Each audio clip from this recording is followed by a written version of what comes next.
My son said, "Let's split your 600K while you're still here." Like I was an inheritance on legs. The words cut through me like ice water, and I knew in that moment that the child I'd raised had become a stranger who saw dollar signs where a mother should be. Today, I'm going to tell you something I never thought I'd share.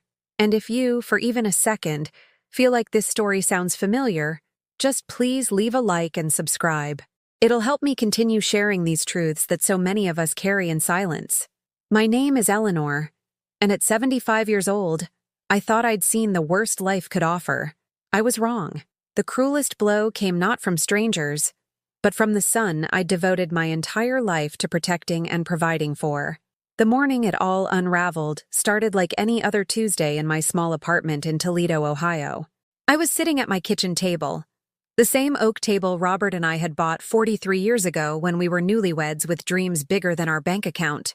The morning sun filtered through the sheer curtains I'd sewn myself, casting gentle shadows across the surface where countless family meals had been shared. Homework had been completed, and life's big decisions had been discussed over cups of coffee that grew cold while we talked. I was wearing my blue cardigan, the one with the small pearl buttons that David had given me for Mother's Day 5 years ago, back when he still remembered such occasions without Monica's reminders. My arthritis-gnarled fingers traced the rim of my favorite mug, the one with "World's Greatest Mom" painted in fading letters that had survived thousands of washings, but somehow felt more fragile each day. The phone rang with that shrill urgency that always made my heart skip, especially since Robert's passing 2 years ago. At my age, unexpected calls rarely brought good news. But when I saw David's name on the caller ID, hope fluttered in my chest like a moth against a window pane. "Hi, sweetheart," I answered, my voice carrying all the warmth I'd stored up during the 3 weeks since we'd last spoken. "Mom." His voice was different, strained, distant, like he was calling from much farther away than the 40-minute drive that separated our homes. "We need to talk. Monica and I have been discussing your situation. My situation." The words hung between us like a diagnosis neither of us wanted to acknowledge. After Robert died, I'd sold our family home, the 3-bedroom colonial where David had taken his first steps, lost his first tooth, and brought home report cards I'd proudly displayed on the refrigerator. The house where I'd nursed Robert through his final illness, where every room held memories that both comforted and tormented me. The sale had netted $600,000 after paying off the mortgage and settling Robert's medical bills. It should have felt like financial freedom. Instead, it felt like selling pieces of my soul to strangers who would paint over the pencil marks on the doorframe where I'd measured David's height each birthday, who would never know that the small burn mark on the kitchen counter came from the time 8-year-old David had tried to surprise me with breakfast in bed. "What kind of discussion?" I asked, though something cold was already settling in my stomach. "Look, Mom, you're sitting on a lot of money. 600 grand. That's serious cash." David's voice carried the tone he used when explaining things to people he considered financially naive, the same condescending patience he'd inherited from his father, but without Robert's underlying kindness. "Monica and I have been thinking, why wait? Why not split it now while you're still here to see it being put to good use?" The coffee mug slipped from my fingers, hitting the table with a sharp clink that seemed to echo in the sudden silence. "While you're still here." The phrase circled in my mind like vultures over carrion, not "while we can enjoy it together," or "while you can see us benefit from your generosity." "While you're still here," as if my continued existence was an inconvenience to be tolerated rather than a blessing to be cherished. I started, then stopped, my voice catching on words that refused to form. How do you respond when your only child reduces your life to a waiting period before an inheritance? How do you process the casual cruelty of being treated like an obstacle between your son and his financial goals? "Think about it, Mom," David continued, apparently interpreting my silence as consideration rather than shock. "We could really use the money now. Monica's been wanting to redo the kitchen, and I've been looking at that boat I showed you pictures of. Plus, there's Tyler's college fund to think about. Kids are expensive, you know."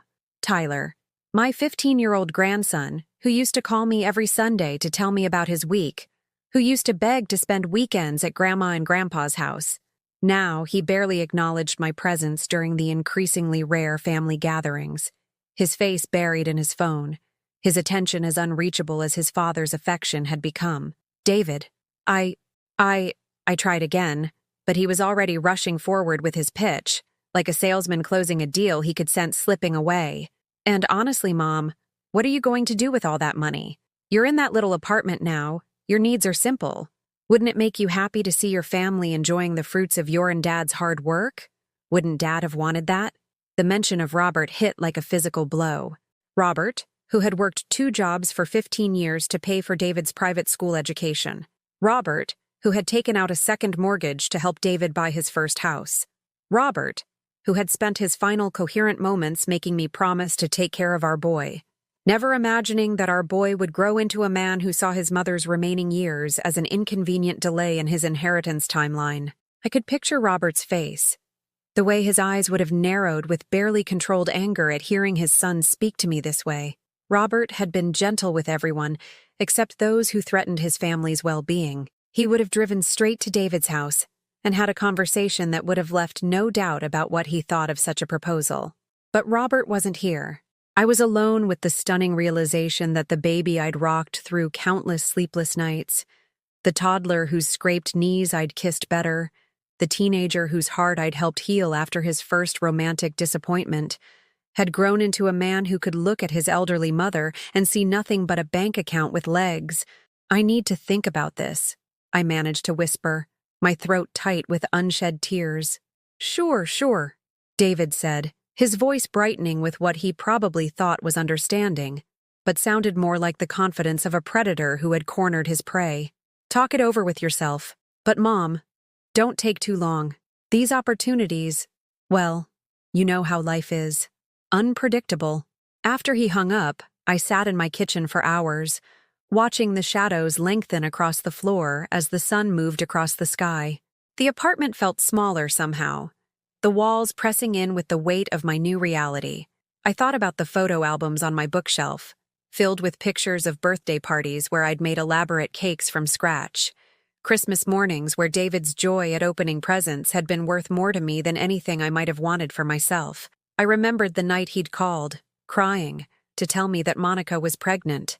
I had driven through a snowstorm to reach their house, arriving to find them both overwhelmed and grateful for my presence. I'd stayed for 2 weeks, cooking meals, doing laundry, rocking Tyler when he couldn't sleep, so they could rest and adjust to parenthood. I'd been honored to help, grateful to be needed, proud to be the kind of mother and grandmother who could be counted on in times of crisis. When had that gratitude curdled into entitlement? When had my willingness to help become an expectation rather than a gift? When had I stopped being David's mother and become simply a resource to be managed and eventually depleted? As darkness fell and the streetlights began to flicker on outside my window, I made myself a simple dinner of soup and crackers. But every bite tasted like ash, seasoned with the bitter knowledge that the son I'd raised to be better than this had somehow learned to see his mother's love as a commodity to be liquidated, rather than a treasure to be protected. That sleepless night, as I lay staring at the ceiling of my small bedroom, memories flooded back like water through a broken dam. Each recollection felt sharper now, tinged with the bitter understanding of how thoroughly I'd been taken for granted by the very person I'd sacrificed everything to protect and provide for. I remembered the winter when David was 7 and came home from school crying because the other kids had made fun of his worn-out sneakers. Without hesitation, I'd taken the grocery money, $68 that was supposed to last 2 weeks, and bought him new shoes. For 10 days, Robert and I lived on peanut butter sandwiches and canned soup. But David walked into school the next Monday with his head held high and feet that didn't hurt anymore. When he was 14 and desperately wanted to join the hockey team, I'd taken a second job cleaning offices at night. 3 evenings a week, after my regular 8-hour shift at the department store, I'd drive across town to vacuum carpets and empty trash cans in a downtown building that smelled of disinfectant and other people's leftover lunches. My back ached constantly. My hands were raw from industrial cleaning chemicals, but David got his equipment, his team fees, his uniform. He never knew about those late nights when I'd come home at midnight, so tired I could barely stand, only to wake up at 6 to start another day. The memories kept coming, each one a small wound that I'd convinced myself was worth it at the time. When David graduated high school and wanted to attend the expensive private college that would open doors for his future, Robert and I had refinanced our house to help pay the tuition. For 4 years, we'd lived paycheck to paycheck, denying ourselves even small luxuries like dinner out or new clothes, so our son could get the education we'd never had.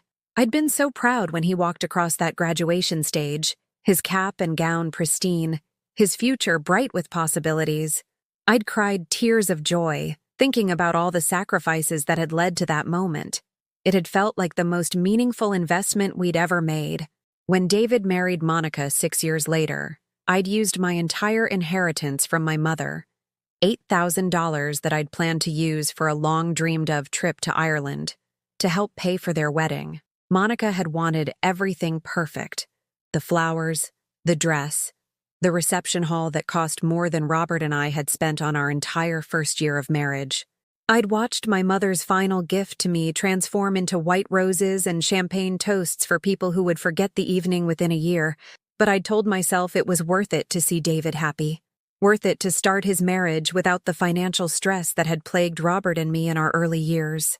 When Tyler was born and Monica couldn't return to work immediately due to complications, I'd quietly started sending them $300 a month to help with expenses.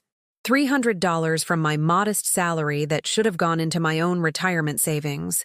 Money I'd told myself I could spare because Robert and I were careful with our finances and didn't need much. For 2 years, I'd mailed those checks religiously, watching my own savings account dwindle while telling myself I was investing in my grandson's future. David never asked where the money came from, never questioned whether his parents could afford such regular generosity. He simply deposited the checks and complained when they occasionally arrived a few days late. When Tyler started school and needed supplies, clothes, shoes that fit his growing feet, I'd become the grandmother who always had her wallet ready. Birthday parties required gifts that exceeded our budget. Christmas meant elaborate celebrations that strained our resources, but I'd found ways to make it work. I'd clip coupons obsessively, shop clearance sales, buy generic brands, all so that Tyler would never feel wanting, and David would never have to worry about his son's needs. The pattern had continued when David and Monica decided they needed a larger house. The down payment was just out of reach, and wouldn't it be wonderful if Tyler could have his own room, a proper yard, a good school district? Robert and I had cashed in half of our retirement savings, $15,000 that we'd accumulated over 30 years of careful planning, to help them secure their dream home. I'd rationalized it by telling myself that we were helping to secure our son's future, ensuring that our grandson would grow up in a stable, comfortable environment. We were still young enough to rebuild our savings, still healthy enough to work a few more years than we'd originally planned. Family was more important than our own comfort, I'd insisted to Robert when he'd hesitated about depleting our nest egg. Looking back now, I could see how each individual sacrifice had seemed reasonable, even noble. What parent wouldn't want to help their child succeed? What grandmother wouldn't want to ensure her grandson's happiness? But the cumulative effect had been devastating to my own financial security, and, more importantly, to the fundamental relationship between David and me. Somewhere in the process of constantly giving, I'd taught my son that my resources were his to claim, that my well-being was secondary to his desires, that my love could be measured by my willingness to impoverish myself for his benefit. I'd created a monster of entitlement without even realizing it, mistaking his acceptance of my gifts for gratitude, his demands for affection. When Robert died 2 years ago, David's first concern hadn't been my emotional well-being or how I would cope with sudden widowhood. His first question, asked within hours of the funeral, had been about life insurance and whether I would be financially secure. At the time, I'd interpreted his inquiry as caring concern for my welfare. Now I understood it had been an assessment of available assets. Throughout Robert's illness, as medical bills mounted and I'd spent countless nights in hospital chairs, David had visited sporadically and always seemed impatient to leave. He'd brought flowers occasionally, expensive arrangements that had probably cost more than the practical help I'd actually needed. someone to drive me to appointments when I was too exhausted to be safe behind the wheel, someone to sit with Robert when I needed to go home to shower and change clothes, someone to help me navigate the bewildering maze of insurance forms and medical decisions. Monica had been even more absent, sending sympathy cards with generic messages that could have been addressed to anyone. When I'd finally asked David directly if they could help with some of the practical aspects of Robert's care, he'd explained that they were going through a tough time financially and couldn't afford to take time off work. This from the couple living in the house I'd helped them buy, driving cars I'd helped them afford, raising a child whose expenses I'd been supplementing for years. After Robert's death, when the house became too much for me to maintain alone, David had been quick to suggest that selling was probably for the best. He'd recommended a realtor, someone Monica knew who would give us a good deal, and had offered to help oversee the process to make sure I wasn't taken advantage of. His concern for my welfare in the real estate transaction had seemed touching until I realized he was primarily interested in ensuring that the sale price was maximized for eventual inheritance purposes. The $600,000 from the house sale represented everything Robert and I had built together. Decades of mortgage payments, home improvements we'd saved for and completed ourselves, the equity that had accumulated through years of responsible home ownership. It was our life's work converted into liquid assets, and David couldn't wait to convert it again into his own lifestyle improvements. As dawn broke through my bedroom window, painting everything in soft gray light, I found myself thinking about a conversation I'd had with Robert shortly before he died. He'd been lucid that day, one of the increasingly rare moments when the pain medication didn't cloud his thinking. "Ellie," he'd said, his voice weak but his eyes clear, "promise me you'll take care of yourself after I'm gone. Don't let anyone take advantage of your generous heart." I'd promised, of course, thinking he was worried about financial scams or unscrupulous salespeople. I'd never imagined that the greatest threat to my well-being would come from our own son, that the person most likely to exploit my generosity would be the one who should have been protecting it. Robert had known, though. Somehow, he'd seen what I'd been too blinded by maternal love to recognize. David had learned to see me not as his mother, but as a resource to be managed and eventually consumed. Every sacrifice I'd made had reinforced this dynamic. Every gift had strengthened his belief that my purpose was to serve his needs. The phone rang again at 8:30, startling me from my painful reverie. David's name appeared on the caller ID, and I felt my stomach clench with dread. "Morning, Mom," he said, his voice artificially cheerful. "Did you think about what we discussed yesterday? Was I used?" The question formed itself in my mind with devastating clarity. Had my entire relationship with my son become transactional? Was every conversation now going to center around what I could provide rather than who I was as a person? "I'm still thinking," I managed to say, my voice sounding foreign to my own ears. "Well, don't think too long," David replied, and I could hear the impatience creeping into his tone. "Money sitting around isn't doing anyone any good. And Mom, at your age? Well, you never know what might happen. Better to see it put to good use while you can appreciate it. At your age." Another reminder of my mortality. Another suggestion that my continued existence was temporary and increasingly inconvenient. I was 75, not 95.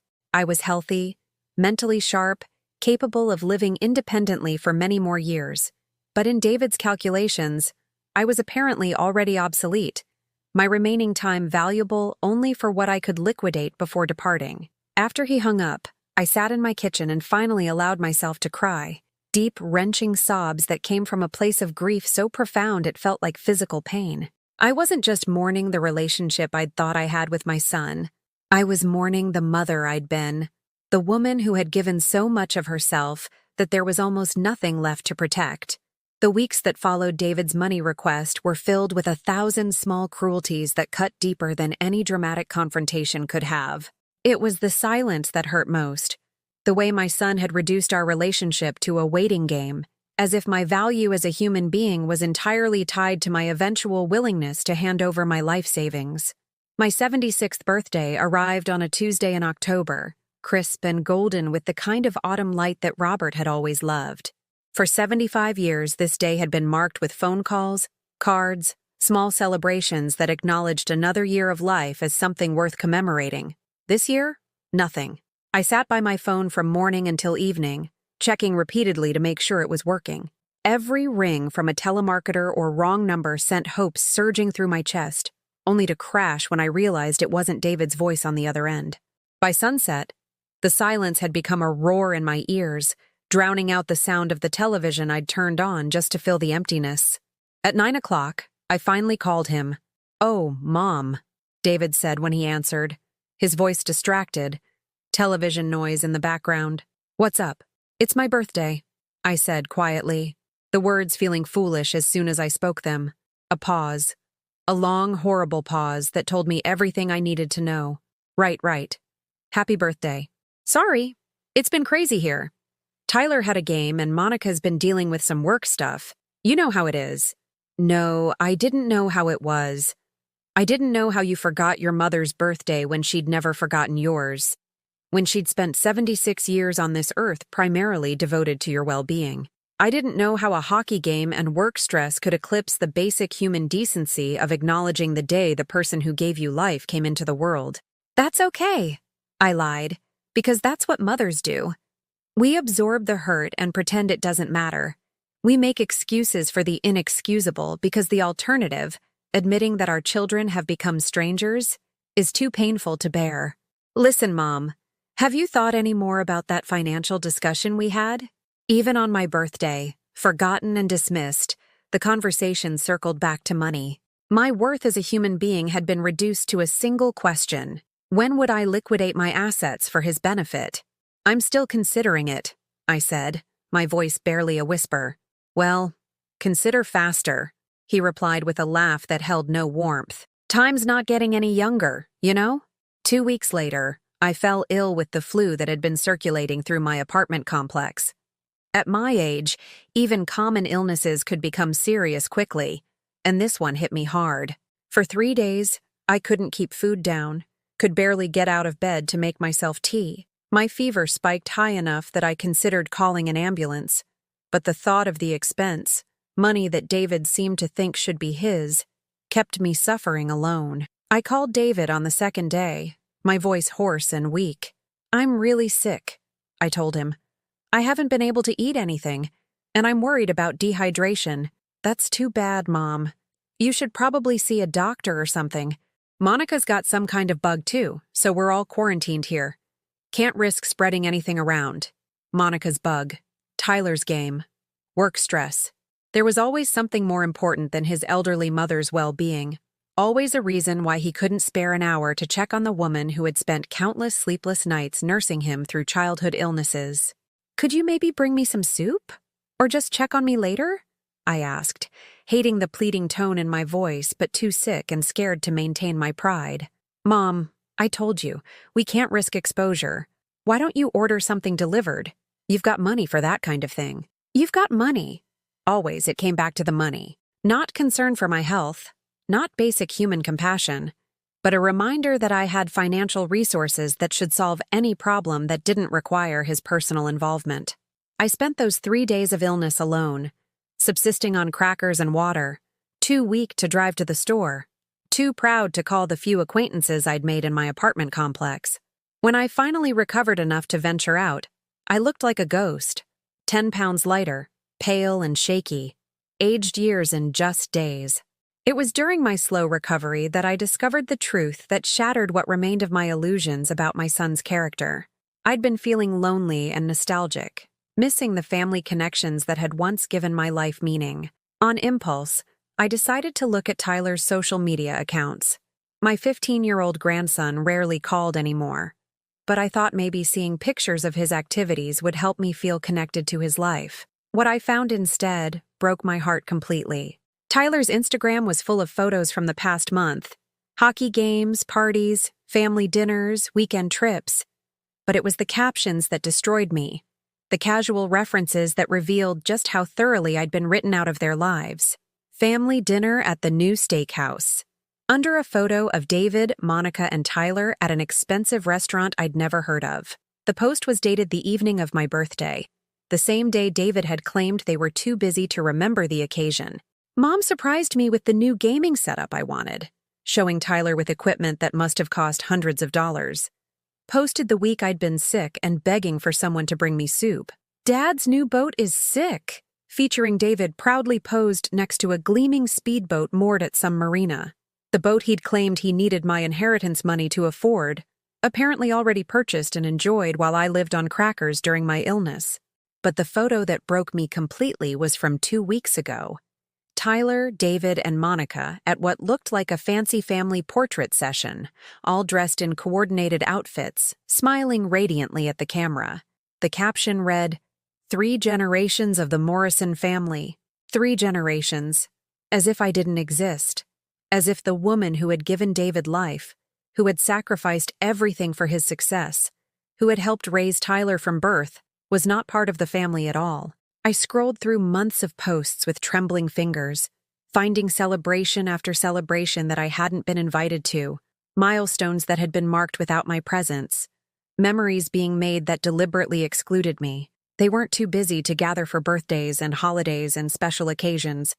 They were too busy to include me in them.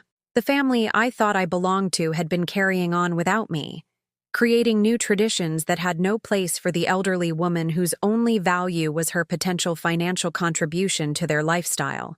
I wasn't forgotten. I was erased, systematically edited out of their narrative like an unwanted detail in a photograph. I set my phone down with hands that shook from more than illness. The silence in my apartment felt different now, not just empty, but deliberately hollow, evacuated of meaning by people who had decided I was already gone, even though I was still breathing. That night, I couldn't eat the dinner I'd prepared. I couldn't concentrate on the television programs that usually provided distraction from loneliness.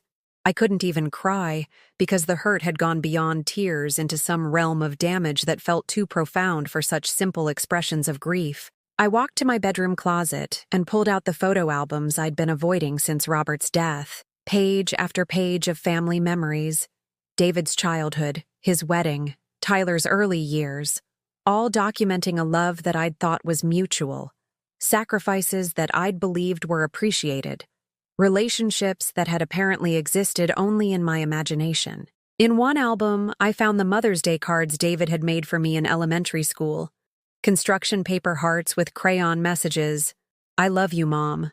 You're the best. Thank you for everything." When had that gratitude curdled into entitlement? When had my child learned to see my love as a debt he was owed rather than a gift freely given?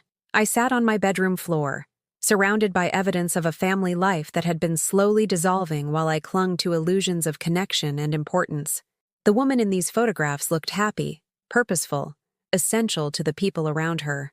The woman sitting alone in a dark apartment, forgotten on her birthday and abandoned during illness, felt like a stranger wearing that other woman's skin.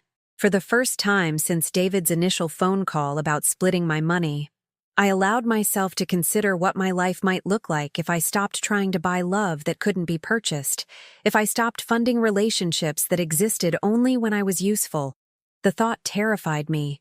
Without David and Tyler, without the family obligations that had structured my days and given my sacrifices meaning, who was I? What was my purpose?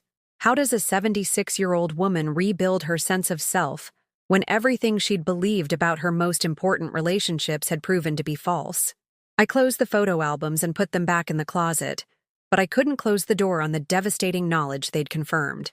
I was alone, not because of circumstance or tragedy, but because the people I'd loved most had chosen to exclude me from their lives while keeping me available for their financial needs. The next morning, I did something I hadn't done in decades. I looked in the mirror and asked myself what I wanted.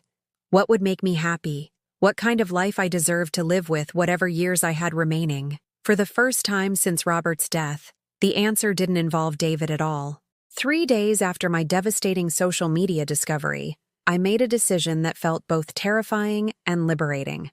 I called David back. "I've thought about your proposal," I said when he answered, my voice steadier than it had been in weeks. "And I'm going to say no." The silence that followed was so complete I wondered if the call had dropped. Then David's voice returned, sharp and incredulous. "What do you mean, no?" I mean, I'm not splitting my money with you while I'm still alive. I need it for my own security, my own care as I age.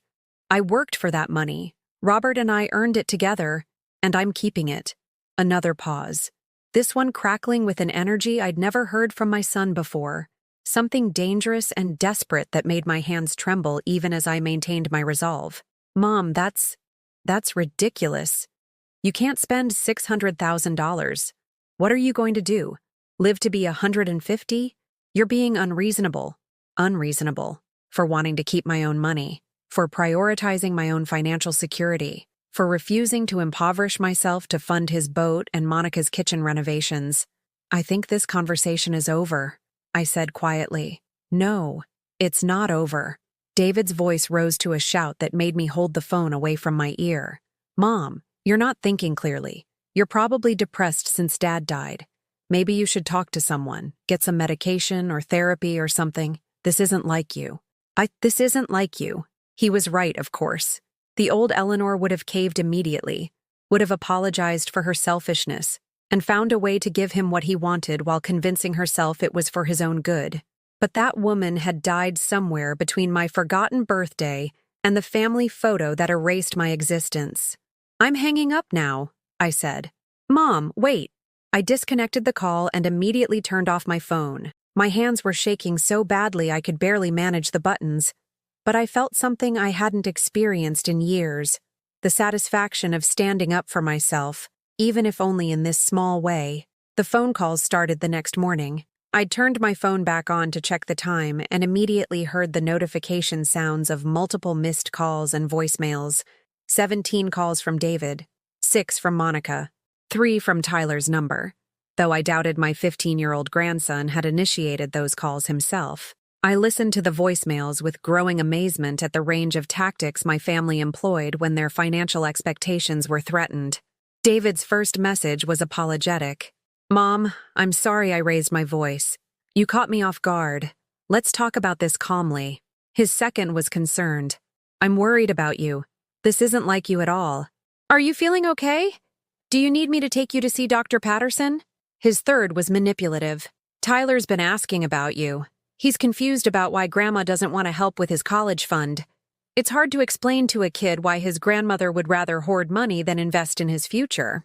Monica's messages followed a different strategy entirely. Eleanor, this is Monica. David told me about your conversation, and I think there might be some misunderstanding. We're not asking for the money for ourselves. We're thinking about Tyler's future, about building something lasting for the family. Her second message dropped the pretense of sweetness. I don't know what's gotten into you, but you're being incredibly selfish. David has done everything for you since Robert died.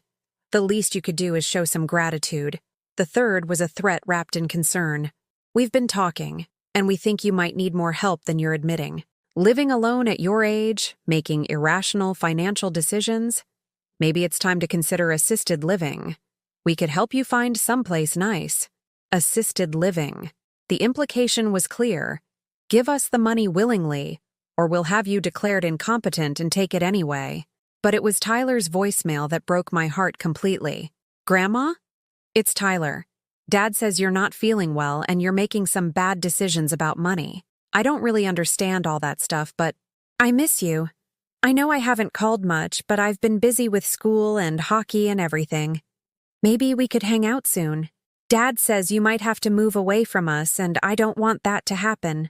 My grandson's voice was hesitant, confused, clearly coached but still carrying traces of genuine affection that reminded me why I'd loved being his grandmother. David was using Tyler as a weapon, teaching him to manipulate me just as he'd been manipulated himself over the years. For 2 days, I didn't answer their calls. Instead, I found myself noticing things about my life that I'd been too distracted by family obligations to appreciate.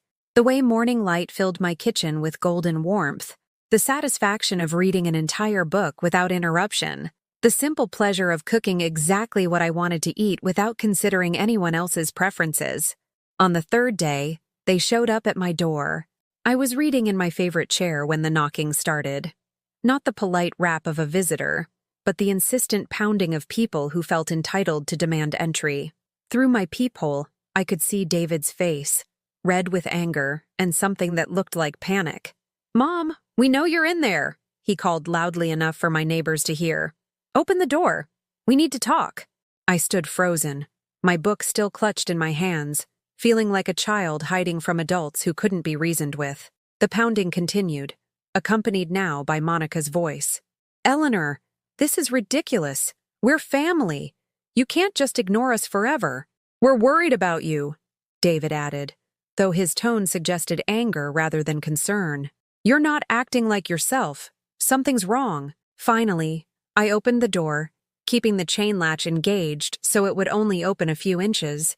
"I don't want to talk to you right now," I said through the gap. "Mom, what the hell is wrong with you?"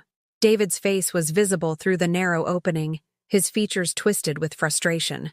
"You're acting crazy. People don't just change their minds about helping their family for no reason." "I have a reason," I said quietly. "What reason? What possible reason could you have for hoarding money while your own grandson's future is at stake?" Behind David, I could see Monica recording our conversation on her phone. Evidence, I realized, for whatever legal action they were considering to have me declared mentally incompetent. "Tyler's future isn't at stake," I said, finding strength I didn't know I possessed. "His parents have jobs, a house, resources. His future is secure without my money." "That's not the point." Monica stepped forward, her voice sharp with entitlement. "That money is practically family money anyway. You and Robert built that wealth for David's benefit, for the next generation. You're being selfish, keeping it all to yourself. Family money, practically belonging to them already.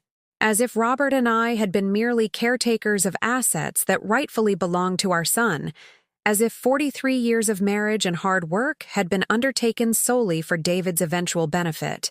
The money is mine," I said with quiet firmness. "Robert left it to me, not to David. It's my security, my independence, my choice what to do with it." "Your choice?" David's laugh was bitter and ugly. "Mom, you're 76 years old. How much security do you really need?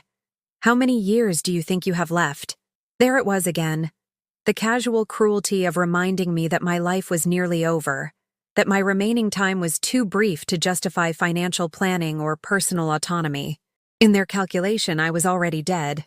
My body just hadn't received the message yet. "More years than I'm willing to spend supporting people who don't actually care about me," I said, and something in my voice must have convinced them that I wasn't going to be easily swayed, because David's expression shifted from anger to something more calculating. "Okay, Mom. Okay. You're upset. And maybe we didn't approach this the right way. Why don't we sit down together, all of us, and talk this through properly? Family meeting, like we used to have when I was a kid."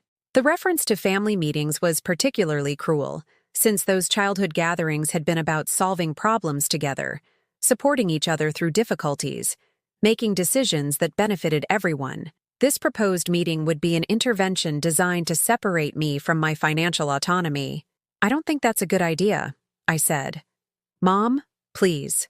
David's voice took on the wheedling tone he'd used as a child when he wanted something. "At least let us explain our position. Let us show you why this would be good for everyone, including you."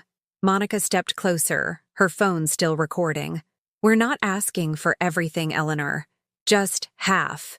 Keep $300,000 for yourself. That's more than enough for your needs. Let us invest the other half in Tyler's future, in improvements that will benefit the whole family. Just half, as if splitting my life savings in two was a reasonable compromise, as if keeping only half of what Robert and I had earned together represented generosity on their part. "No," I said simply. "Then we'll have to explore other options," Monica said, her mask of pleasantness finally slipping completely. "We can't just stand by and watch you make irrational decisions that hurt the whole family. Other options. Legal action, competency hearings." The threat was clear, delivered with the confidence of people who believed they had the right to override my autonomy for my own good. I closed the door without another word and slid the deadbolt into place. Through the wood, I could hear them arguing with each other, their voices growing more agitated as they realized their intimidation tactics had failed. "She's lost her mind," Monica said. "There has to be something we can do," David replied. She can't just cut us off like this. Maybe she's sicker than we thought. Maybe this is early dementia or something. They stood outside my door for another 10 minutes, discussing me as if I were already gone, debating my mental capacity and their legal options with the clinical detachment of people planning to have a troublesome animal put down. When they finally left, I sat in my chair and realized I wasn't shaking anymore. The fear that had paralyzed me for weeks had transformed into something harder and more sustainable. Determination. For the first time since this nightmare began, I had a clear understanding of what I was fighting for. Not just money, but dignity. Not just financial security, but the right to live my remaining years as a human being rather than a resource to be consumed. That evening, I did something I hadn't done in decades. I called information and asked for the number of a lawyer.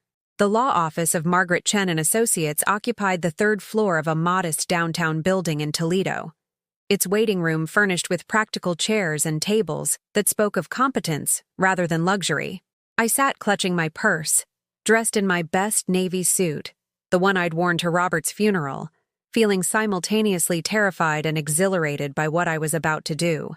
Margaret Chen herself was a woman in her 50s, with kind eyes behind wire-rimmed glasses and a manner that somehow managed to be both professional and maternal. When she invited me into her office, I noticed the family photos on her desk, graduation pictures, vacation snapshots, evidence of relationships built on mutual affection rather than financial obligation. "Mrs. Morrison," she said after I'd explained my situation, "I want you to know that what you're describing isn't uncommon. Adult children who view their elderly parents primarily as financial resources, families who use emotional manipulation to gain access to assets. Unfortunately, I see cases like this more often than I'd like." The validation in her words hit me like a warm wave. For weeks, David and Monica had been telling me I was crazy, unreasonable, selfish for wanting to protect my own financial security. Hearing a neutral professional confirm that their behavior was actually the aberrant element in this equation felt like being given permission to trust my own perceptions again. "What are my rights?" I asked, my voice barely above a whisper. "You have every right to control your own finances," Margaret said firmly. "You're competent. You're not under any legal guardianship, and that money is yours to do with as you see fit. No one, not your son, not his wife, not anyone, has the legal authority to pressure you into financial decisions or access your accounts without your explicit permission." She explained the steps I could take to protect myself, updating my will to reflect my actual wishes rather than assumptions about family loyalty, creating a durable power of attorney that specified exactly who could make financial decisions on my behalf if I became incapacitated, establishing clear boundaries around my assets that couldn't be challenged based on emotional manipulation. "I also strongly recommend," Margaret continued, "that you consider whether you want to maintain any joint accounts or shared financial responsibilities with your son. Sometimes the kindest thing we can do for our adult children is to stop enabling their dependence on us." Enabling their dependence. The phrase reframed decades of what I'd thought was generous parenting. Every time I'd given David money, every problem I'd solved with my checkbook, every crisis I'd cushioned with my savings, I hadn't been helping him build strength and independence. I'd been teaching him that his problems were mine to solve, that his desires were my obligations. When I left Margaret's office 2 hours later, I carried with me a folder full of documents that would fundamentally alter the structure of my life. New will, new power of attorney designations, new banking arrangements that would protect my assets from family pressure. But more importantly, I carried something I hadn't felt in years, a sense of my own agency, my own right to exist as something more than a maternal ATM. My first concrete act of independence was small but symbolically powerful. I went to the bank that afternoon and opened a new checking account in my name only, transferring most of my funds from the joint account I'd maintained with David for emergencies. The young bank teller who processed the transaction was efficient and professional, treating my financial decisions as perfectly normal rather than evidence of mental decline. "Would you like to set up automatic bill pay for your regular expenses?" she asked, and I realized that for the first time in decades, I could organize my finances around my own needs rather than maintaining access for someone else's convenience. That evening, I did something I hadn't done since Robert's death. I cooked myself a proper meal. Not the simple soups and sandwiches that had sustained me through months of depression and family stress, but an actual dinner with multiple courses and attention to flavor rather than mere nutrition. I prepared salmon with lemon and herbs, roasted vegetables from the farmer's market, a small salad with the expensive olive oil I'd been saving for special occasions. As I cooked, I realized how long it had been since I'd considered my own preferences, my own tastes, my own desire for beauty and pleasure in the simple act of nourishing myself. The meal was delicious, but what struck me most was the silence. Not the oppressive loneliness I'd been drowning in, but a peaceful quiet that belonged entirely to me. No one demanded conversation. No one criticized my choices. No one made me feel guilty for spending money on quality ingredients. For the first time in months, eating felt like an act of self-care rather than mere survival. After dinner, I allowed myself a luxury I'd forgotten I enjoyed: a hot bath with Epsom salts and the lavender oil I'd been saving for someday. As I soaked in the warm water, I felt tension leaving my body that I hadn't even realized I'd been carrying. The constant vigilance, the perpetual readiness to defend myself against emotional manipulation, the exhausting effort of trying to maintain relationships with people who saw me as a resource, all of it began to dissolve. I stayed in that bath until the water grew cool, and when I finally emerged, I caught sight of myself in the bathroom mirror. The woman looking back at me was still 76, still grieving, still bearing the physical marks of stress and sadness. But there was something different in her eyes, a spark of self-respect that had been missing for so long I'd forgotten it existed. The phone rang while I was getting ready for bed, David's name appearing on the caller ID with the persistence of someone who believed he could wear down my resistance through sheer repetition. I looked at the phone for a long moment, then made a decision that felt revolutionary. I turned it off without answering. For the first time in weeks, I slept through the night.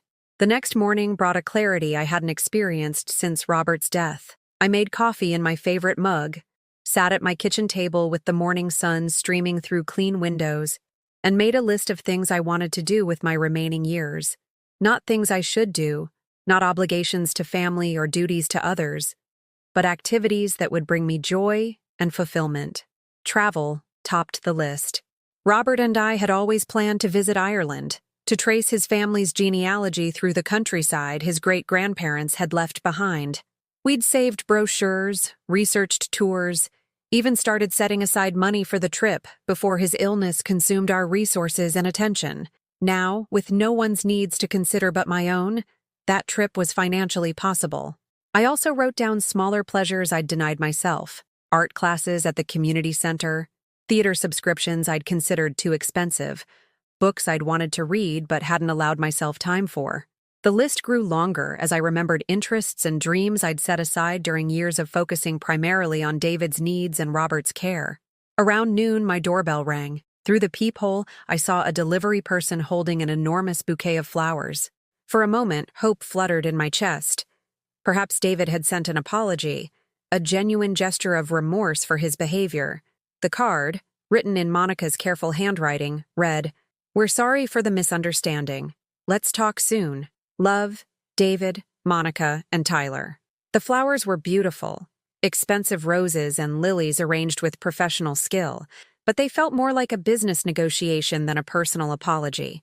The word misunderstanding particularly grated on me, as if my refusal to fund their lifestyle improvements was simply a communication error rather than a conscious choice to protect my own interests.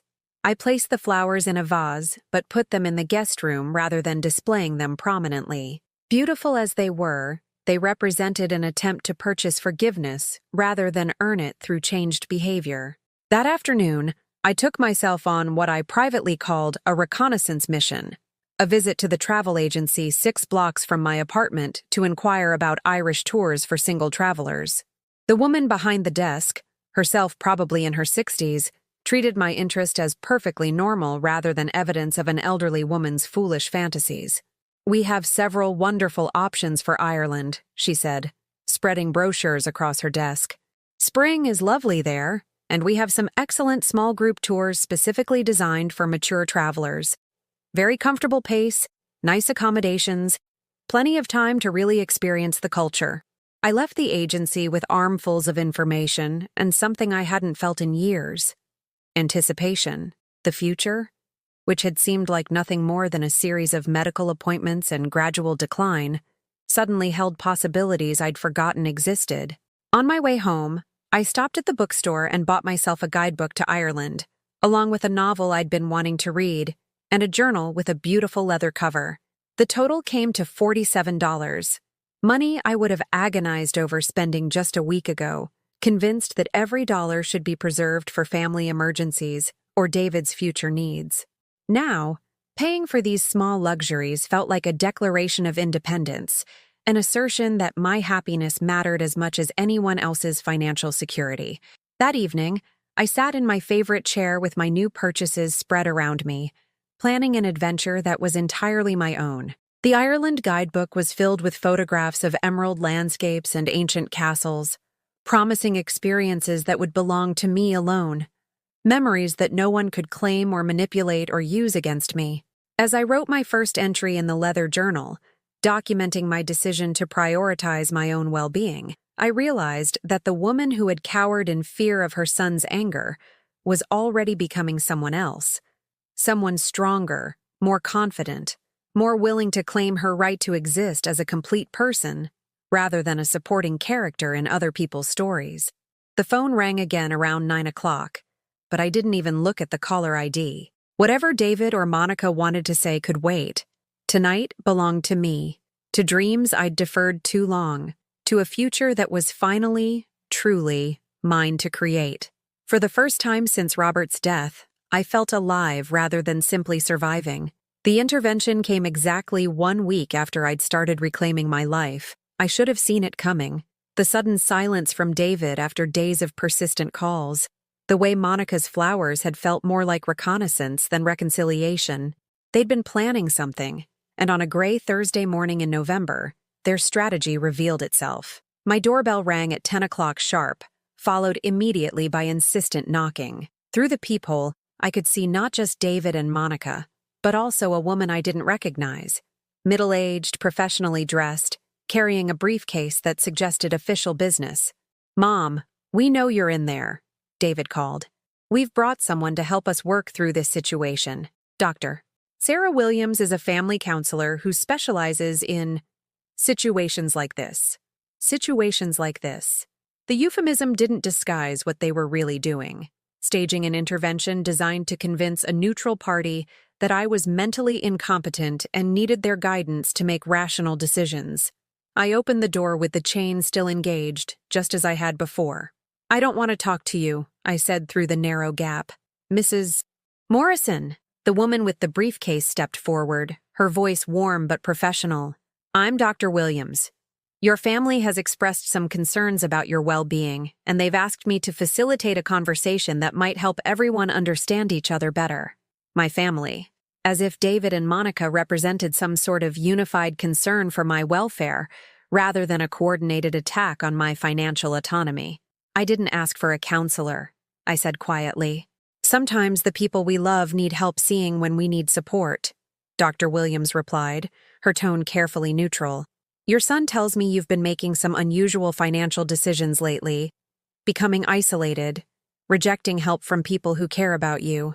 Behind Dr. Williams, I could see Monica holding her phone again, no doubt recording this conversation as evidence of my obstinacy. David's face was a mask of concerned worry that would have been convincing if I hadn't spent the last month learning to recognize his manipulative performances. "My financial decisions are mine to make," I said. "Of course they are," Dr. Williams agreed. "But sometimes when we're grieving, when we've experienced major life changes, our judgment can be affected by depression or anxiety. Your family is worried that you might be isolating yourself unnecessarily, making choices based on hurt feelings rather than practical considerations." Hurt feelings. My discovery that my son saw me as nothing more than a financial resource was being reframed as emotional overreaction, feminine hysteria that clouded my ability to make rational decisions. "I'm not depressed," I said, though even as I spoke the words, I realized they weren't entirely true. Of course I was depressed. I'd been systematically excluded from my family while being expected to fund their lifestyle. But depression didn't invalidate my right to protect myself from exploitation. Mrs. Morrison, Dr. Williams continued, would you be willing to just talk with us for a few minutes? Not to make any decisions, just to help your family understand your perspective? Something in her tone made me pause. Unlike David and Monica, Dr. Williams seemed genuinely interested in hearing what I had to say rather than simply convincing me to change my mind. Against my better judgment, I found myself curious about what would happen if I let these people into my home and spoke my truth plainly. 15 minutes, I said, unlatching the chain. They filed into my living room like a delegation entering foreign territory. David and Monica sat together on my couch, presenting a united front, while Dr. Williams chose the chair that positioned her between us, neutral ground for what was clearly intended to be a negotiation. Why don't you start by telling me about your concerns? Dr. Williams said to David, pulling out a legal pad that made this feel more like a deposition than a family conversation. David launched into what was clearly a prepared speech about my recent changes in behavior. According to his narrative, I'd become withdrawn and suspicious since Robert's death, rejecting help from family members who only wanted to support me. My refusal to share my financial resources represented a departure from the generous mother I'd always been, evidence that grief had damaged my ability to think clearly about what was best for everyone involved. She's always been so giving, David said, his voice heavy with manufactured sadness.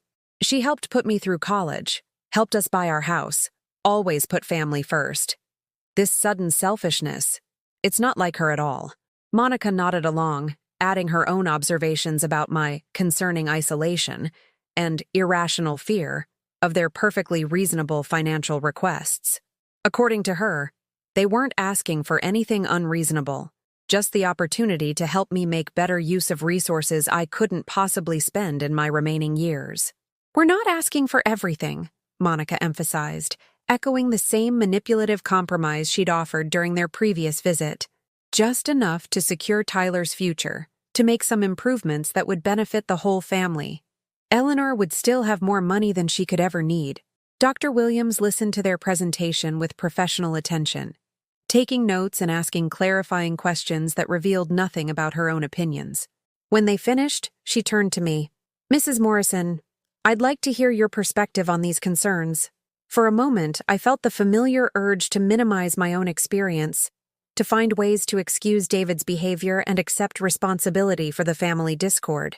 That's what the old Eleanor would have done, apologized for her selfishness and found a way to meet everyone's needs except her own. Instead, I took a deep breath and began to tell the truth. I told Dr. Williams about my forgotten birthday, about being abandoned during my illness, about discovering the family photos that excluded me while celebrating their lifestyle funded by my sacrifices. I described years of financial support that had never been acknowledged as gifts but treated as obligations, help that had been expected rather than appreciated. I've spent my entire adult life putting David's needs first, I said, my voice growing stronger as I spoke. I've given him money for everything from shoes to college to houses, and not once, has he expressed gratitude or treated those gifts as anything other than his due. David started to interrupt, but Dr. Williams held up a hand to stop him. Let your mother finish, she said. When he called asking for half my life savings, I continued, he phrased it as something I should want to do while I was still here. As if my remaining years were an inconvenience, as if my continued existence was just a delay in his inheritance. That's when I realized I wasn't his mother anymore. I was just a bank account he was waiting to access. I told her about the social media posts that revealed family gatherings I hadn't been invited to, celebrations funded by resources I'd provided but occasions I wasn't welcome to share. I described the systematic way I'd been edited out of their lives while being expected to remain available for their financial needs. So, yes, I concluded, I made a decision to protect my money, not because I'm mentally incompetent, but because I finally understood that my son sees me as a resource to be consumed rather than a person deserving of respect. The silence that followed was heavy with tension. David's face had gone red with anger, while Monica looked as if she were calculating her next move. Dr. Williams continued taking notes, her expression carefully neutral. "David," Dr. Williams said finally, "how would you respond to your mother's concerns?" "She's exaggerating everything," David said immediately. "Yes, we've been busy, but that doesn't mean we don't care about her. And asking for financial help isn't exploitation. It's normal family support. She's turning normal family dynamics into some kind of conspiracy against her." "What about the birthday she mentioned?" Dr. Williams asked. "We forgot one birthday. People forget things when they're stressed. That doesn't make us terrible people." "And the illness?" "We couldn't risk exposure. Monica was sick too. It's not like Mom was dying. She just had the flu." Each excuse revealed more about David's mindset than his admissions might have.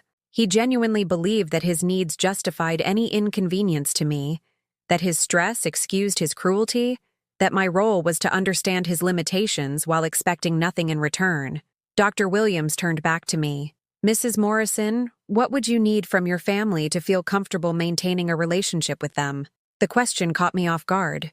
I'd been so focused on protecting myself from further exploitation that I hadn't considered whether any form of relationship was possible or even desirable. "Respect," I said finally. "I would need them to treat me like a human being rather than a financial resource. I would need them to want my company for reasons that have nothing to do with my money." "That's ridiculous," Monica burst out. "We're not fortune hunters. We're family. Family helps each other." "Family also includes elderly mothers and birthday celebrations," I replied calmly.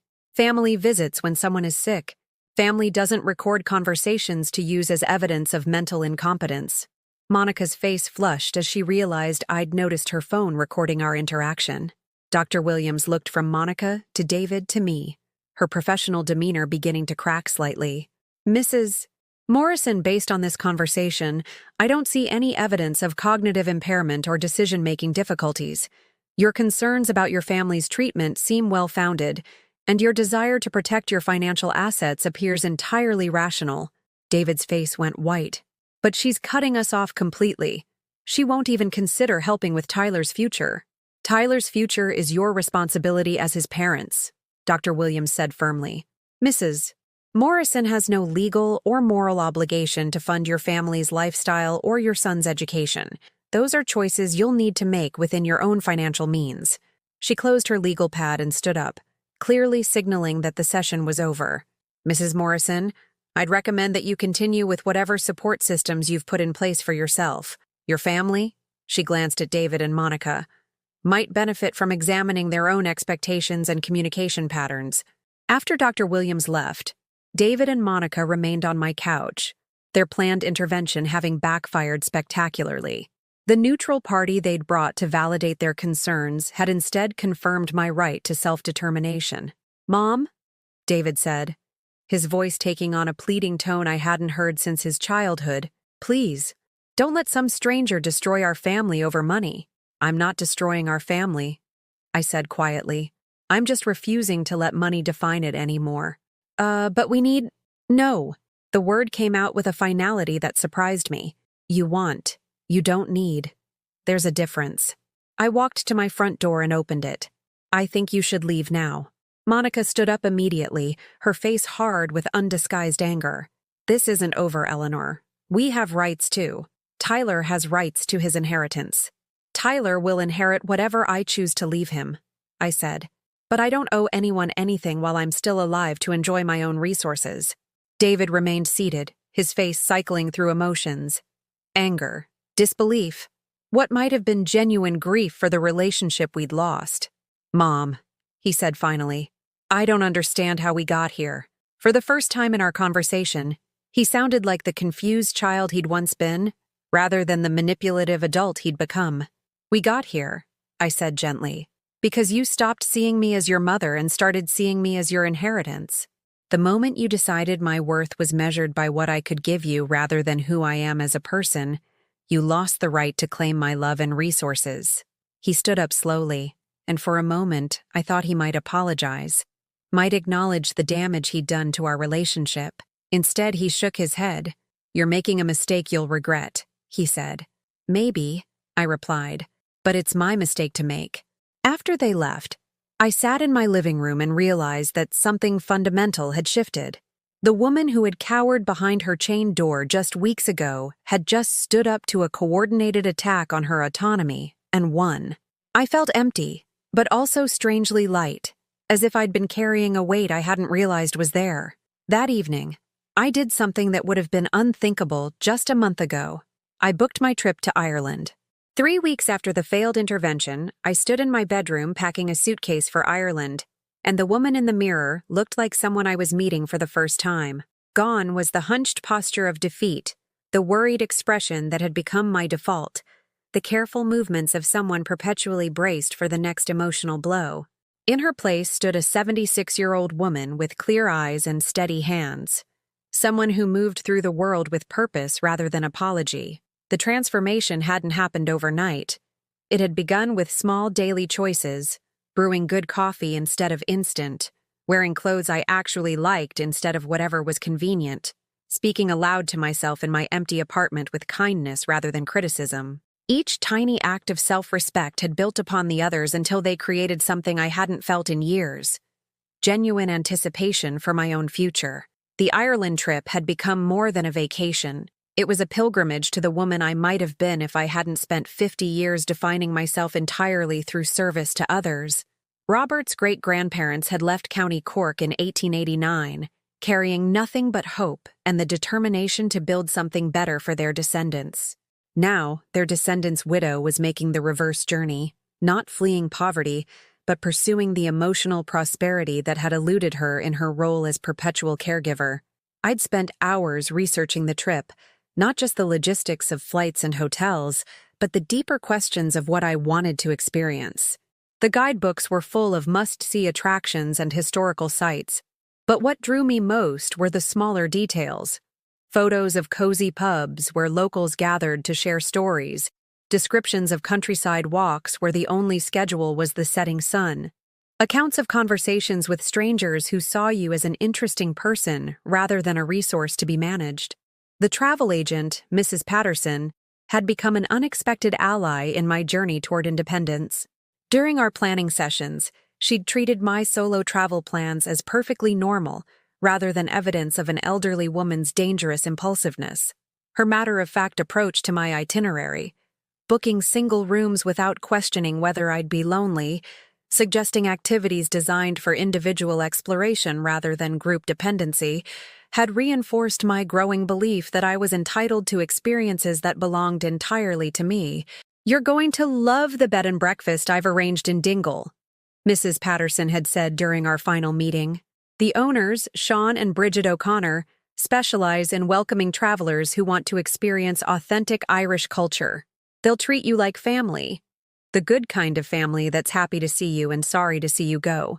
The good kind of family. The phrase had stayed with me, highlighting the contrast between relationships built on mutual affection and those constructed around financial obligation. In Ireland, I would be Eleanor Morrison, interesting American visitor, rather than Eleanor Morrison, walking ATM for ungrateful relatives. My new independence had extended beyond travel planning into areas of life I'd neglected during my years of family servitude. I'd enrolled in a watercolor painting class at the community center, something I'd always wanted to try but had dismissed as frivolous during the decades when every spare dollar went toward David's needs or wants. The class met Thursday mornings, and I'd discovered I had a modest talent for capturing the way light fell across ordinary objects: fruit bowls, flower arrangements, the view from my apartment window. My instructor, a retired art teacher named Helen Walsh, had become the kind of friend I'd forgotten I was capable of making. Helen was my age, but had spent her retirement years pursuing interests rather than managing family crises. She spoke about art, travel, books, and current events with the enthusiasm of someone whose mind remained fully engaged with the world around her. "You have a good eye for composition," Helen had told me after my third class, examining the small landscape I'd painted from memory of the park near my apartment. "There's something peaceful about your work, like you're finally seeing beauty instead of just looking for problems to solve." The observation had been more accurate than Helen could have known. For years, I'd viewed my surroundings primarily through the lens of what needed fixing, what required my attention, what demanded my financial resources. Learning to see scenes as sources of beauty rather than repositories of obligation had been unexpectedly liberating. I'd also rediscovered reading for pleasure rather than distraction. My small bookshelf had grown into a collection that reflected my actual interests, rather than books I thought I should read or novels David's family had recommended. I'd developed a particular fondness for memoirs written by women who'd reinvented themselves later in life, stories of widows who'd started businesses, grandmothers who'd returned to school, elderly women who'd discovered talents they'd never had time to develop while fulfilling everyone else's expectations. These books had become my guides to a different kind of aging, one focused on growth rather than decline, curiosity rather than resignation. The women in these memoirs hadn't become irrelevant when their traditional roles ended. They'd become free to discover who they were when nobody else's needs defined their daily existence. The silence from David and Monica since our confrontation had been both painful and peaceful. Part of me, the mother part that never fully disappears, worried about Tyler, wondered if my decision to protect my financial autonomy was somehow punishing my grandson for his parents' behavior. But when I thought honestly about my relationship with Tyler, I had to acknowledge that it had been largely manufactured rather than genuine. Tyler had been affectionate when he was small, and I was useful. Babysitting, gift-giving, problem-solving. As he'd grown older and more independent, his interest in me had waned proportionally to his decreased need for my services. The teenage boy who rarely called or visited unless prompted by his parents wasn't likely to be devastated by my absence from family gatherings I'd already been excluded from. More difficult to accept was the reality that David himself might be better off without access to my financial resources. My decades of rescue operations had prevented him from developing his own problem-solving skills, his own financial discipline, his own appreciation for money that had to be earned rather than inherited. Margaret Chen had been right. Sometimes the kindest thing we can do for our adult children is stop enabling their dependence on us. 2 days before my departure for Ireland, I received an unexpected visitor.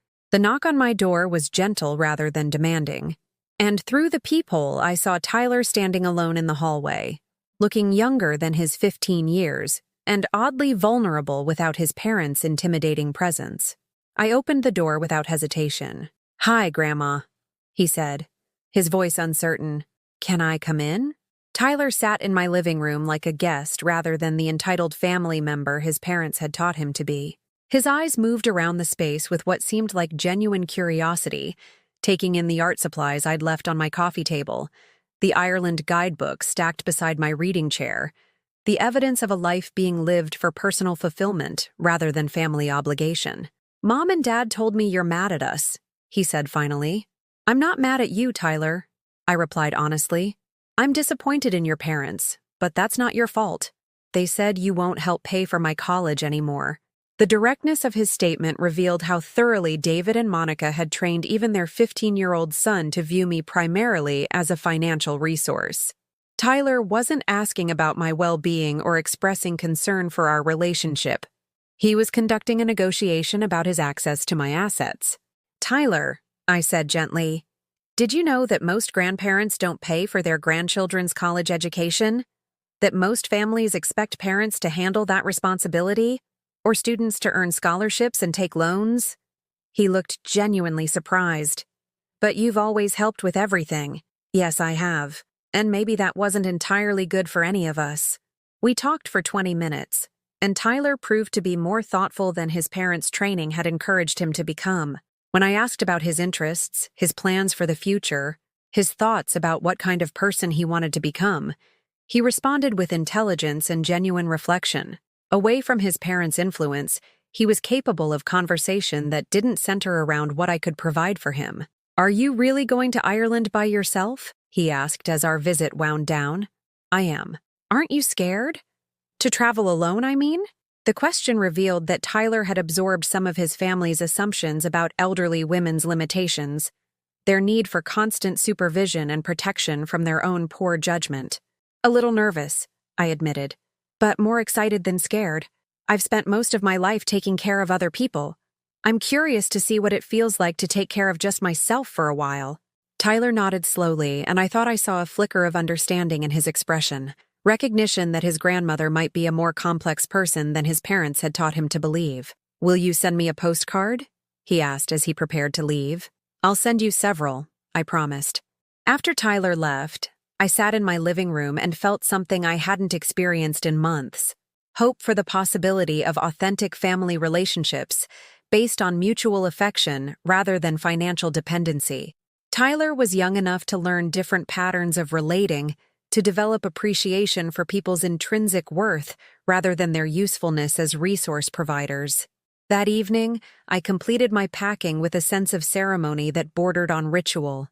Each item I placed in my suitcase represented a choice I was making for myself: comfortable shoes for walking cobblestone streets, a warm sweater for Irish evenings, a beautiful scarf I'd bought simply because I loved the color.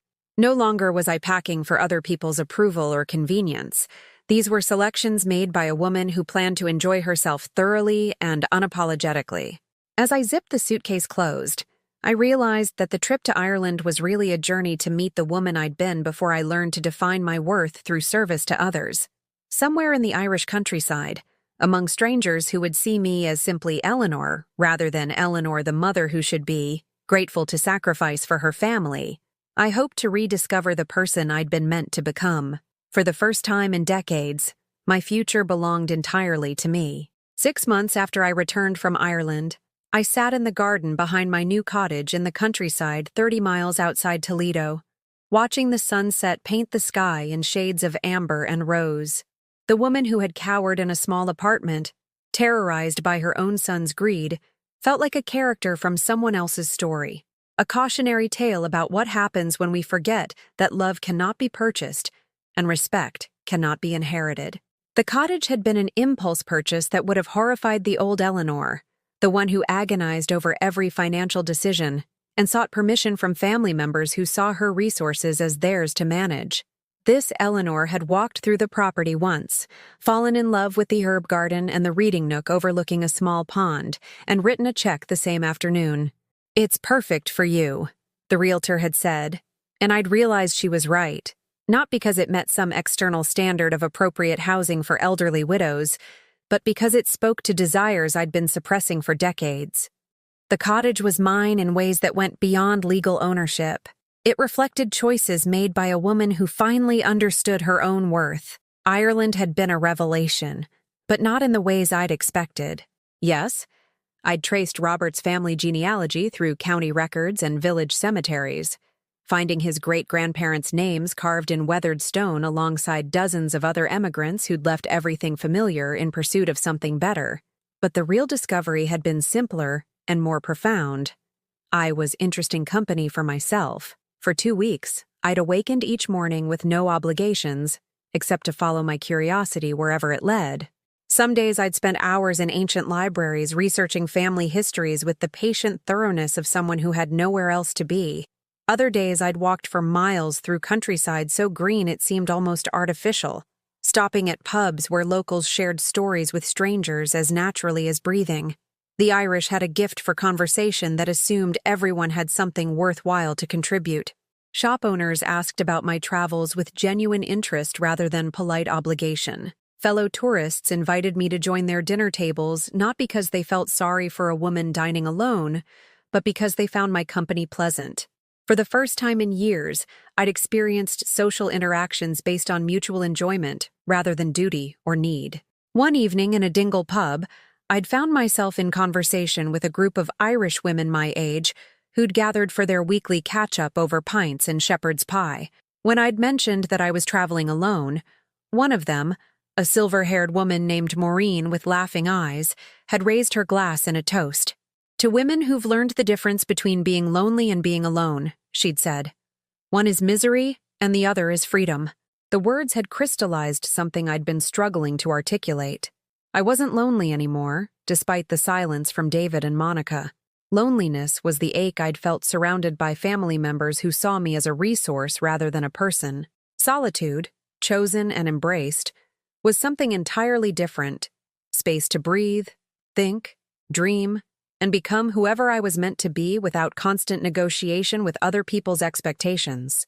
Back in Ohio, I'd applied the lessons learned in Irish pubs and countryside walks to building a life that satisfied me rather than serving others. The cottage came with 3 acres that I'd transformed into vegetable gardens and flower beds, working in the soil with hands that had forgotten the pleasure of creating something beautiful, just because it brought joy. My tomatoes and zucchini were intended for my own table. My roses planted because I loved their fragrance drifting through open windows on summer evenings. I'd joined the local garden club, finding kinship with other women who understood that nurturing plants was entirely different from nurturing ungrateful relatives. These friends appreciated my knowledge and experience without expecting me to solve their problems or fund their projects. We shared seeds, advice, and afternoon tea with the easy camaraderie of people who genuinely enjoyed each other's company. My watercolor painting had evolved from community center hobby into serious artistic pursuit. The walls of my cottage were hung with landscapes I'd painted from memory and imagination. Irish countryside, Ohio farmland. The view from my kitchen window during different seasons. Helen Walsh had become a regular visitor, bringing her own easel for painting sessions in my garden. Our friendship deepening through shared creative endeavors rather than shared suffering. "You've bloomed," Helen had said one afternoon as we painted side by side, trying to capture the way late afternoon light fell across my herb garden. Like a plant that was stuck in too small a pot for years and finally got transplanted into proper soil. The metaphor was more accurate than she knew. For decades, I'd been constrained by the small space allotted to me in David's life. The role of supporting character, financial resource, emotional caretaker. Transplanted into this larger life, one bounded only by my own imagination and courage, I'd discovered capacities I'd never known existed. Tyler had kept his promise to visit, arriving one Saturday morning with a backpack full of college brochures and a maturity that surprised me. At 16, he was beginning to understand that his parents' approach to family relationships wasn't universal or healthy. Our conversations had evolved beyond his access to my resources into genuine exchanges about his dreams, fears, and growing independence. "Mom and Dad are having financial problems," he'd told me during his most recent visit, his voice carefully neutral. "Dad lost his job 3 months ago, and they're behind on the mortgage." Part of me, the maternal instinct that never fully disappears, wanted to ask for details, to offer solutions, to rescue them from consequences of their own financial mismanagement. But I'd learned to recognize that impulse as the beginning of the same destructive pattern that had nearly consumed my autonomy. "I'm sorry to hear that," I'd said instead. "That must be stressful for all of you." Tyler had studied my face, perhaps looking for signs that I might resume my former role as family financial safety net. When he found only genuine sympathy without accompanying offers of assistance, he'd nodded slowly. "Dad thinks you'll change your mind eventually," he'd said. "He says you're just going through a phase." "What do you think?" I'd asked. Tyler had looked around my cottage, at the paintings on the walls, the books stacked beside my favorite reading chair, the view of gardens I'd planted and tended for my own pleasure, and smiled with what looked like genuine pride. "I think you're finally taking care of yourself," he'd said, "like you spent all those years taking care of everyone else. And now it's your turn," from the mouths of babes. Tyler understood what his parents couldn't, that my transformation wasn't a temporary rebellion, but a fundamental reclaiming of selfhood that had been postponed too long. The financial problems David and Monica faced were real, but they were also consequences of decades of lifestyle choices made possible by my subsidies. Without access to my resources, they were learning, perhaps for the first time, to live within their actual means rather than their aspirations. The lesson was painful but necessary, the kind of education that might eventually make them stronger and more self-reliant. Margaret Chen had called recently to update my will and estate planning documents. During our meeting, she'd mentioned that cases like mine were becoming increasingly common. Elderly parents pushed to extremes by adult children who'd learned to see inheritance as entitlement rather than gift. "You did the right thing," Margaret had assured me as we reviewed the documents that now reflected my actual wishes rather than assumed family obligations. "Financial abuse by family members is real abuse, even when it's dressed up as need or love. You had every right to protect yourself." The will now included provisions for Tyler's education, a modest trust that would help with college expenses without creating dependency or expectation of unlimited support. David and Monica were mentioned but not prioritized, their inheritance contingent on circumstances at the time of my death rather than guaranteed regardless of their behavior. More importantly, the bulk of my estate was designated for charities focused on elder abuse prevention and financial literacy education, organizations that helped other women in situations similar to my own, programs that taught people the difference between family love and family exploitation. I want my money to help people understand their worth isn't measured by what they can give away, I'd told Margaret. That being needed isn't the same as being loved. As autumn settled over Ohio and I prepared for my second winter in the cottage, I reflected on the year that had transformed my understanding of family, aging, and personal worth. The woman who had begged her son for soup during illness now canned vegetables from her own garden, preserving summer's abundance for cold months ahead. The woman who had never made a major decision without consulting family members now planned solo travel adventures and made financial choices based entirely on her own judgment. The silence from David and Monica had initially felt like punishment, evidence of my failure as a mother and family member. Now I understood it as gift, space to discover who I was when nobody else's needs defined my identity, time to build relationships based on mutual respect rather than financial dependency. Some evenings, usually when the light was particularly beautiful, or I'd accomplished something in the garden that brought special satisfaction, I felt a pang of sadness that Robert hadn't lived to see this version of me. He'd loved the woman who'd devoted herself to others, but I thought he might have been proud of the woman who'd learned to value herself. Other evenings, I felt profound gratitude for the crisis that had forced me to choose between continued exploitation and self-respect.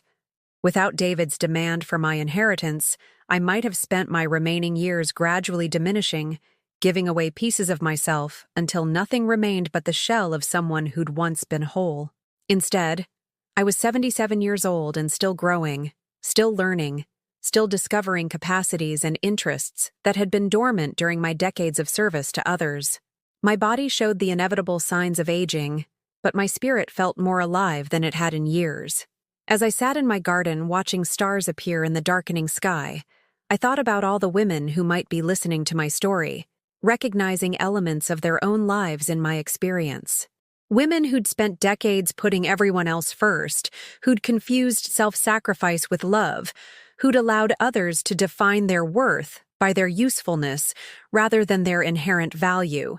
To those women, I wanted to say this: it's never too late to reclaim your life. It's never too late to set boundaries, to prioritize your own well-being, to refuse relationships that exist only when you're giving and disappear when you need support. Have you ever found yourself in a situation where family members treated you more like a bank account than a beloved relative, where your worth seemed measured entirely by what you could provide rather than who you were as a person? If this story resonates with you, please share it in the comments. Let others know they're not alone in struggling with the difference between family love and family exploitation. And if you found value in hearing about my journey from doormat to dignified independence, please like this video and subscribe to this channel. These stories need to be told, these truths need to be shared, so other women can recognize their own worth before it's too late to claim the lives they deserve. Remember, you are not an inheritance with legs. You are a complete person deserving of respect, love, and the freedom to live your remaining years for yourself.